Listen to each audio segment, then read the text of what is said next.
Hi, hello, and welcome to Rebel Unicorn Crafts. Today we're going to be talking about watercolor.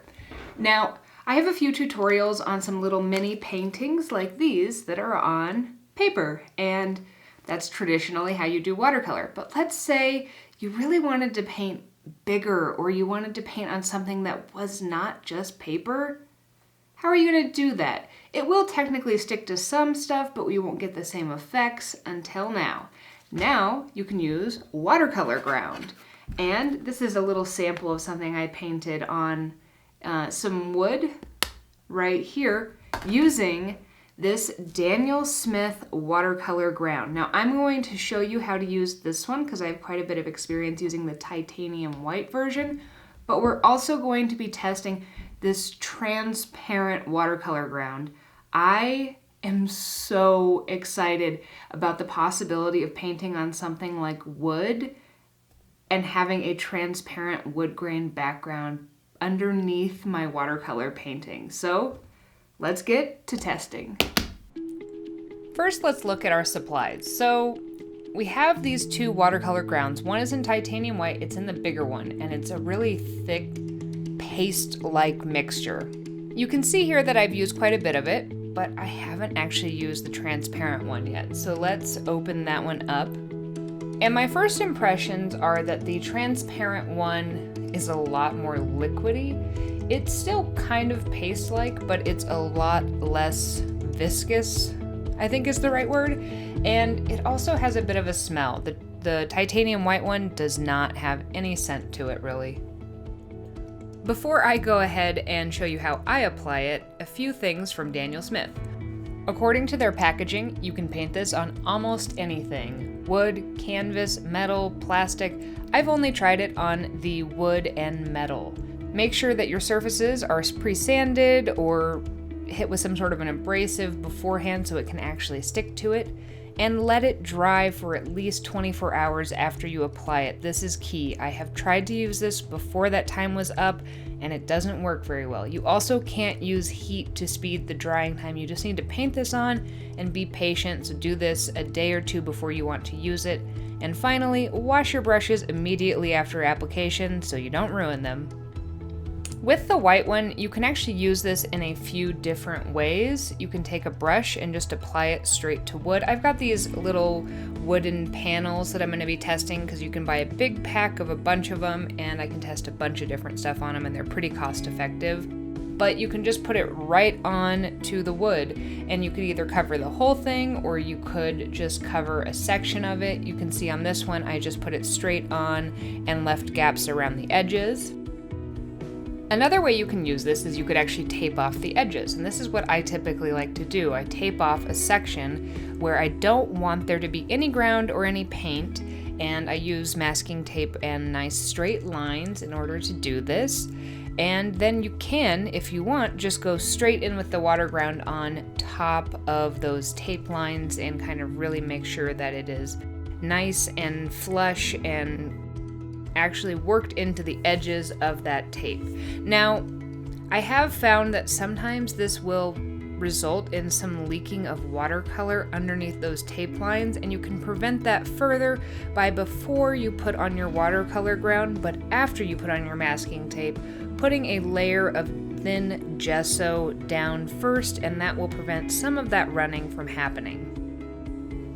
So in my other tests with the titanium white, one of the reasons why I'm using the ground to paint on wood is I would like some of that wood to be visible, so that's why I use tape or different things for borders. But since this one is supposed to be transparent, I don't need to preserve borders hypothetically. So first, I'm just going to paint this completely over one of these panels of wood. I do still want to know if I can kind of preserve one area and only paint in the center. So before I put the ground down, I did tape off on one, and then I added the ground to the center part, just as a test, a control test to see how it worked compared to the titanium white watercolor ground. Then I let these sit and dry for 2 full days before doing anything else to them. So you're going to want to put this on how you want it to kind of appear, but if you do have really large ridges, you can technically take a nice fine sandpaper and sand those down.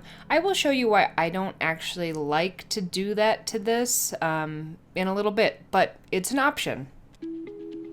So I'm going to be painting one of my little mini mountains on this. I'm going to do a nice purple to pink gradient, and one disclaimer is that when I was letting these dry, I did move these around, and unbeknownst to me, I didn't discover this till I started painting, but I did scrape down the center on this, so there is a line that you'll see here, and I just wasn't very careful when I was storing them, but since it takes so long for these to cure, I'm not going to wait another 2 days. And as you can see, this goes on just like watercolor. It actually works really well. The gradients might be easier to make than watercolor paper. I really like it. This is one that I did not sand, so you can see some of the brush strokes lines horizontally on there. And I actually like kind of the texture.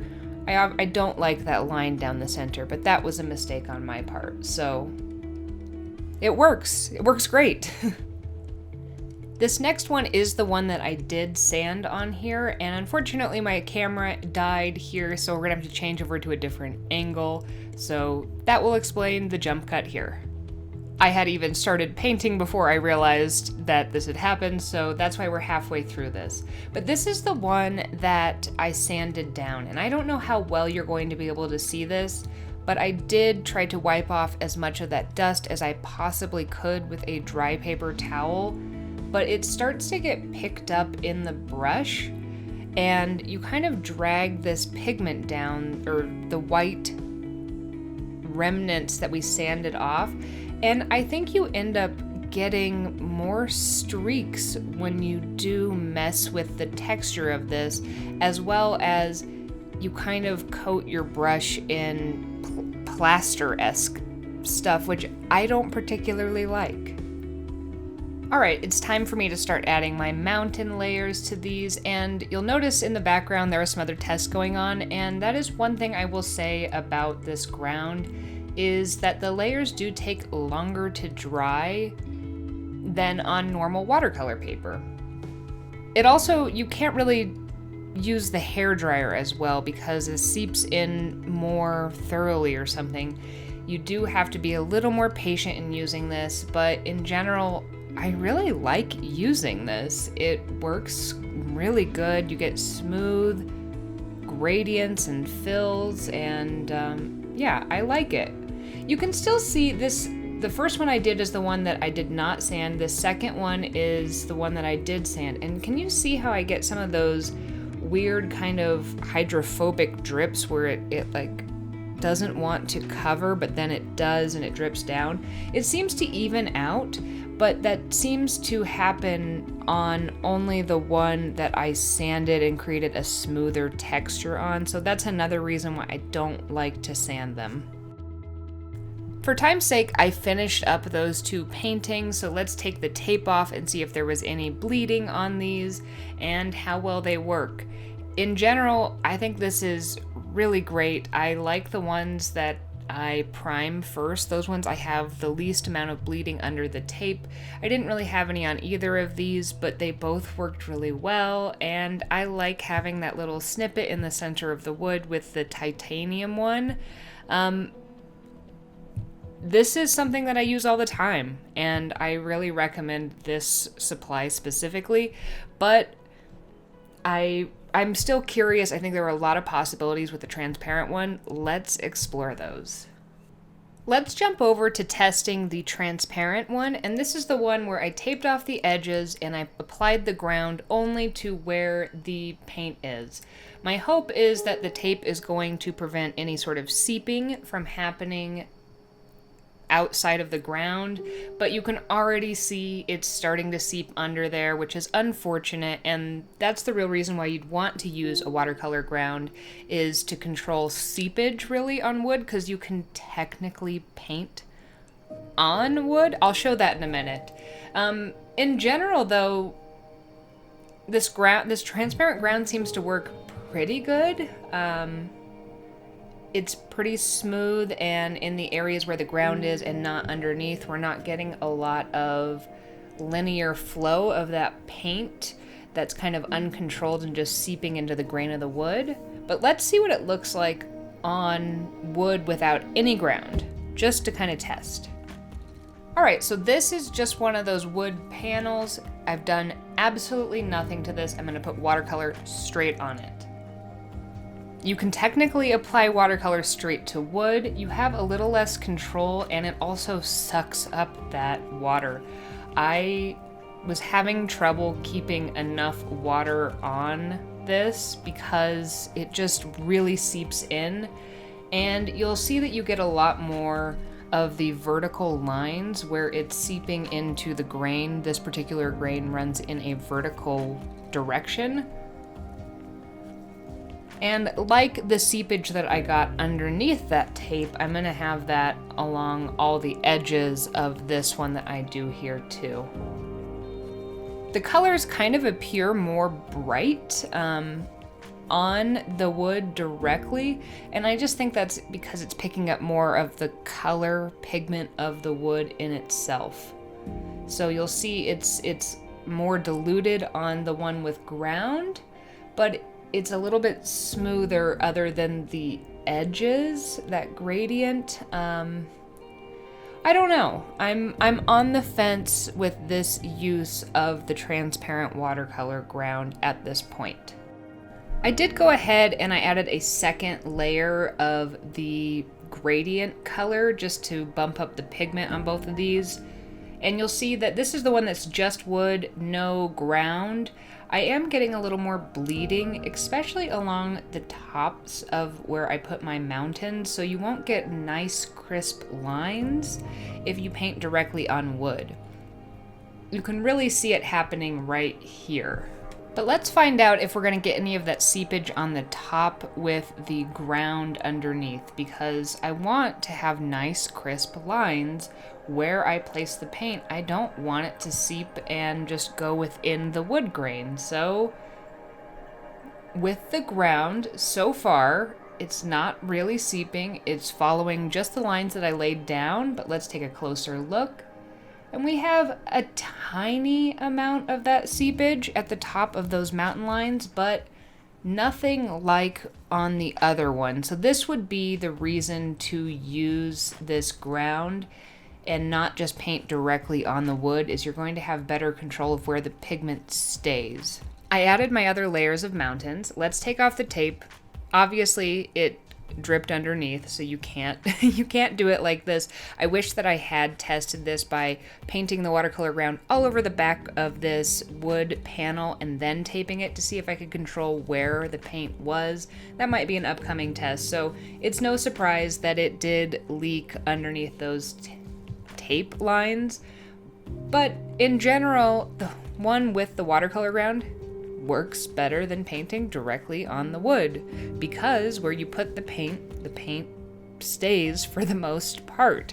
I mean, there is some variation with watercolor. That's kind of one of the charms of it, so it will spread a little bit, but it acts a lot more like paper than wood, where the pigments are going to seep into the wood grain, and you're not going to have really any control over what happens. These were all of the little mini mountain ones I did, both with the titanium white and this, but let's move over to some of my other tests I did with the transparent. My first test with the transparent watercolor ground was mildly successful, but I kind of felt like I wasn't using it to its full potential.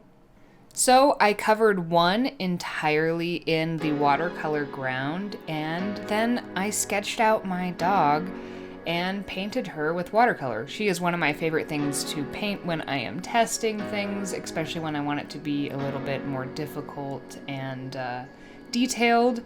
So I sketched her out on here, and I wanted the wood grain to be her background because, again, I think that's the charm of this watercolor ground, is being able to show the wood behind something or maybe through something. So I went ahead and painted her like I would with watercolor on paper. My general thoughts on this were, 1, The dry time is not as long as with the titanium white one between layers, but there is a little bit more running than I would get on watercolor paper. But I kind of figured out how to work with it, and I did really like it. I wasn't able to get as dark of colors as I wanted. I added and added and added more layers of dark colors to try to really get the depth of some of her really black shadow areas. And I don't know if I completely ever got there, but the final result of this has some extra charm just based on the nature of adding this over the clear wood background. And I do actually really like this. I think I might see if I added 2 layers of this watercolor ground, let one layer dry, and then added another one and let it cure again, if I could actually control more of that bleeding so that it acted a little more like paper. But I really like it. What do you think? I think this was a much better use than my first use of the ground. One final little test I did was I did add this translucent ground to some different metals. Here I've got some aluminum, and you can see that adding the ground to it obviously makes it work. It says it can work, and it does. You can make defined shapes on metal with this ground. It's not entirely translucent, but it's pretty see-through on this. It's not as see-through as on the wood. And the real difference here, whereas on the wood you can technically paint watercolor on the metal you absolutely can't. It just puddles and stays just a little puddle of water. Let's do a quick recap on all of my tests. I really liked doing a painting where I left a lot of that translucent watercolor ground untouched, but I coated the whole thing. I think it made my dog's portrait super cute. I think I do still prefer for my other uses using the titanium white. I think that those little snapshots in the middle, I think it works better as watercolor.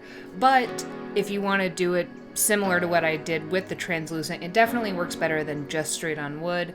I also did a test off camera. I put this on some brass with the titanium white, and I thought that looked really nice. So in general, you can use this for all sorts of stuff. I think the possibilities are endless. You should definitely try it. One final tip I do have is on the metal, you absolutely need to sand this first. On this little one I painted on, you can see that I can easily just scrape this off because I didn't actually pre-sand this. But on my copper ones, on one I did sand and on one I didn't, and you can see how much easier it is to scrape off the unsanded one. It just kind of peels off. Whereas on the one that I did actually sand, I can scratch it, but it takes quite a lot of effort in order to scratch it off. So keep that in mind. Make sure you pre-sand your materials. Make sure you let these dry fully before you actually move on to painting and get to experimenting. If you've tried this, let me know what you've tried it on in the comments below, and also if you've tried any of the other colors. I've been told this comes in black and gold and maybe some other colors. Let me know your experience with those too. Other than that, I hope that you have a magically creative day. If you want to see more testing videos where I test out different variables for fluid painting, want to see any watercolor tutorials or some other art supply testing, subscribe to my channel. Or if you just want to see some of the art that I create, it's really varied. You can follow me either at Lacey Walker Art or at Rebel Unicorn Crafts on Instagram, or Rebel Unicorn Crafts on TikTok, where I make some funny videos as well as some tool talk videos. And I hope that you have a magically creative day.